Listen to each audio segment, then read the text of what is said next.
Yes, Hi, Aaron Washington. Welcome back to Wiccan Weeb. Oh no! Did you just break one of his little antennas off? Welcome back to Wiccan Weeb. I'm Aaron Washington. I'm here with Jazz Bandito. Yes, Lord.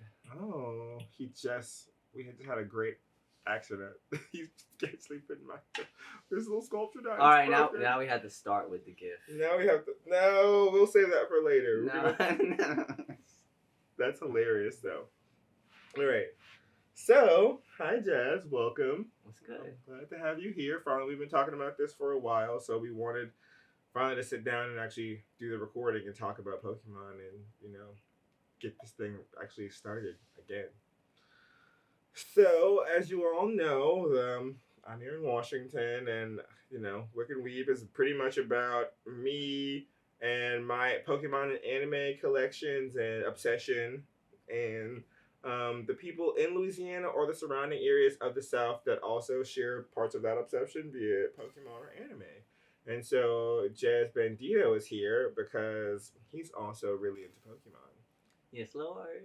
So we're going to talk to you a little bit about, who you are and, what you do, and then we'll go into some other things from there. But we'll start off by saying, first question to you: who is, or what is, or where is, what color is Jazz Bandito? What does he feel like?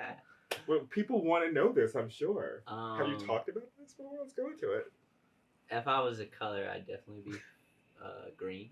Oh, great! Green's my favorite color. Actually, there's a lot of too. green. It's just the best color, man. In my opinion, color. it's always been my favorite color. Favorite number is 4. Okay. Heart chakra 4, green. You get into technicalities of it, but whatever. Green is definitely the color of Jazz Bandito.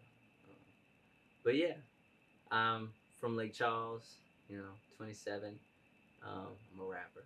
So, I jumped off the porch in Baton Rouge. I have a couple projects planned. So be on the lookout for those. Bobby Ross and Bobby Drake. Oh, name dropping. This is nice. Yeah. Okay. So he's doing big things. So, influential or up and coming Baton Rouge rapper, like that from Lake Charles, Louisiana rapper. I don't want to put you in a box. Okay, love that. Love that. All right, so clearly this is, Wiccan Weeb. So we want to know, how long have you been into Pokemon? When was your first experience with Pokemon? Oh, man. And, you can just start with that. How long have you been into Pokemon? When was your first experience? So I was born in 94, so like my whole life pretty much Pokemon. They were like, here, like, you're a baby, jump. Take the Game Boy. Yeah, from jump. We had the first gray joint, and then, we had the color, and then we went DS, and it just kept going. Or Advanced. It was a whole bunch of Advanced, I SP, do remember DX, and all those. Like, DS. That's a gun. I don't know if it's a gun, honey. I don't be capping like that.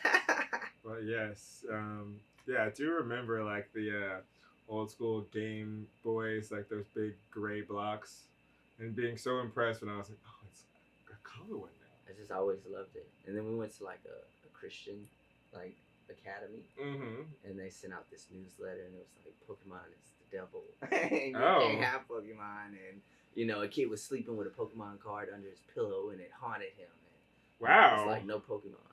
We had parakeets. I named my parakeet Pidgeotto, and I had to rename my parakeet. They made you rename the parakeet. So mad.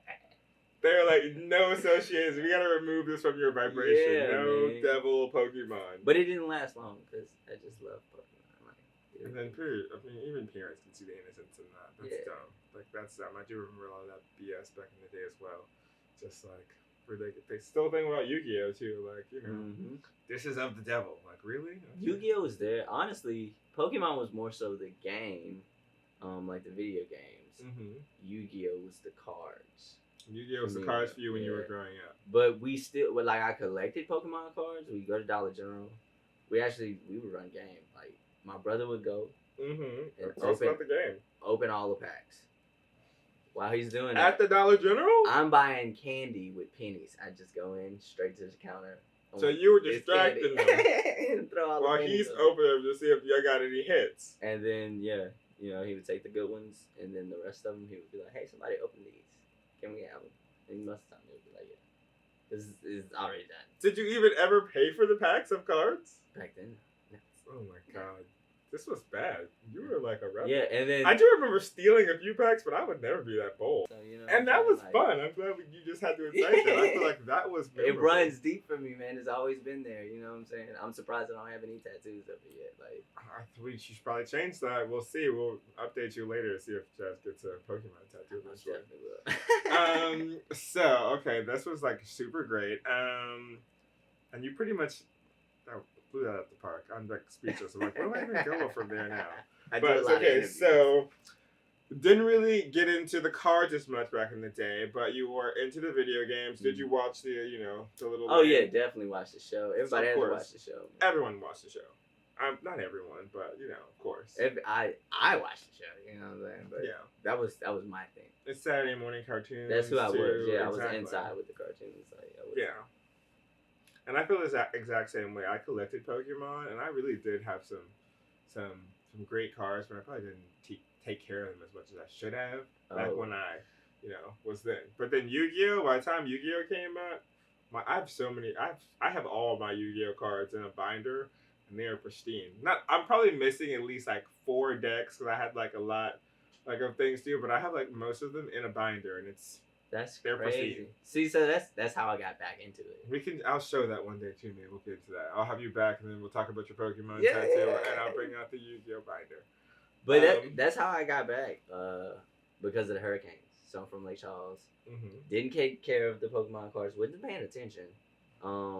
That Charizard had sold for whatever crazy amount it went for. I don't want to misquote it, but it went for a crazy amount. And I was like, I still have those. And it was like hurricane. And so all of my things were in storage in a barn, all over the place. I found a few, but they were like damaged so bad. Along with like some 1980s comics, like first edition comics. But yeah, so then I was like, damn, it's all gone. I didn't even realize like what I was sitting on. Wasn't even taking care of it, didn't care about it. And right when it hit again, and now it's like crazy again, and I realized that you were sitting on gold, right? And that you were not. So I just went crazy. I just went crazy over quarantine, COVID. I just went crazy. I'm trying to restock, build it back up, because now it's here. Like it's clear that it's here. And then the stuff you get now that you're holding on to 20 years down the line will, be, essentially hopefully valuable. I mean, yeah, there's a lot of great cards in these collections that are like beautiful cards, and in general that valuable. Yeah. There's some great valuable pieces out there now. I literally told somebody today, I was like, my mom used to fuss like, Pokemon not gonna pay the bills. Like, little did they know that, like, Pokemon come on now. If they saved a few of those boxes, they would have definitely been paid right now, honey. Yeah. Well, okay, that brings us to our third question, which is, so basically now, what does Pokemon mean to you? And this idea that now is this thing that's from your childhood, and that is like come so far and evolved. What does Pokemon mean to you now as an adult? It definitely is different now as an adult. And we'll go down. It just all kind of different ways financially. You know what I'm saying? Like, well, let's dive into that real quick. Because now it's like you might even touch on some of the things. It's an investment. So you know what I'm saying. I tell people all the time that don't get it or don't understand it. You know what I'm saying. I say it's like when I'm in Walmart and I like come up with like 9 boxes. Right. And then like the girls, it's like the lottery. Like you ever seen somebody like buy a bunch of tickets, a bunch of scratch offs, or you know what I'm saying, play every day? It's like the lottery, man. Like I've gone to Dollar General and bought a $5 pack and got a $100 card. Like you know what I mean? Like, and I might not sell it. You know what I'm saying? Because I cherish it that much because I know what it means. And I know that the value is going to go up. You know what I'm saying? It's like stocks. It's like those type of things financially. Then there's the other side of it. A part of me is sad. I'm sad as an adult because I see now that it won't stop growing. Those ones that like Charizard can only be so special now because it's going to get washed out because they're going to have like 1,000 rainbow it's infinity now. And then the style kind of like. But those are the original. I don't think Charizard. It's like Pikachu. No one's ever gonna be tired of Pikachu's face. Yeah. But I mean, like, no one's ever gonna be mad. There's so tired many of Pikachu Pokemon cute. I don't know their name now. You know what I mean? Like Right. when I used to know all the names. Yeah, but it was so entire much collection. easier when there was only like 150 Yeah. to maybe even 300. And I'm volume 1, volume 2. You know, it's yin and yang. I'm conflicted. I love that it grows and it evolves. Yeah. You know what I'm saying? And I love that about it too. And I do remember getting in my teenage years. I remember thinking all the ones that came after that, like that first 300 were just weird looking. I remember, I was like, they should just stop. Like, they already exist. Just like let these be enough. And now I'm like, I love certain ones from now. Yeah, some of them are hit, and then some of them are miss, and it's like The cars from your past are now $1 million items, and there's stuff in this generation that's coming out that will soon be $1 million items in say 20, 30 years. Like, how do you feel about that? What does that mean for you? Do you like that? How does it sound appealing? I'm with it. I'm with all of that because it's solidified now. We know that it's not going anywhere. You know what I'm saying? It's a staple. It's a market. There's a culture there. It's worthy of it. I mean, there's most things like that anyway, because we thought that about like Beanie Babies, I guess. Essentially, as long as the market is there, then the supply and demand will always be there. So, I'm not mad at it. You know what I'm saying? Now the day that I can't get my hands on Pokemon cards, that's it. But so I have my way. But like in the idea of like people who are like keeping things and collecting them, you're on board with that? Are you on board? Like, I mean, are there things that you're holding on to for 20 years? There will be. I don't know.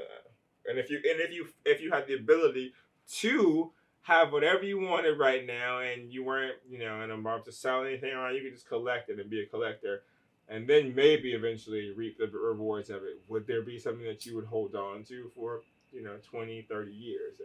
I mean, I don't really know, cause it's the value is different. Like the vintage cards, if you sell right now, you'll know like the GX, the new cards are higher. You know what I'm saying, in demand. People aren't really tripping on the vintage cards. I love the vintage cards. I you know what I'm saying. I want to get all the vintage cards right now, but that's just me. That's just what I like. Cause they remind me of my childhood. As far as like people holding on to things or like scalping or just being hype beasts, that's with anything. There'll be a hype around it and then it'll crash. People forget about it, and then the people who really love it and aren't true to it. We'll come back to it. Yeah. So it's just like the shoe game right now. It's crazy. I remember SBs and dunks. You cannot find those now. Good luck. You'll find some J's before you find SBs and dunks right now. I mean, and sneakers right now are selling for millions of dollars, and like that market is never. I don't feel like it's ever gonna crash. I feel like as long as people are walking and and celebrities even exist, then you'll be buying $1,000 shoes. Yep. But I'm with it. I'm glad it has value. I'm glad it means something more than just a game at this point. That's fun for me. That's a fun aspect as an adult to be able to grow and evolve with it. Yeah, that's good. All right, so now just wrap that up and then explain to me like what your overall end game is and what you want to maybe see from Pokemon or see from your collection, or also too what like you're planning on doing with all this. What's going on?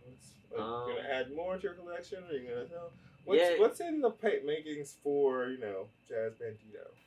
I just want to.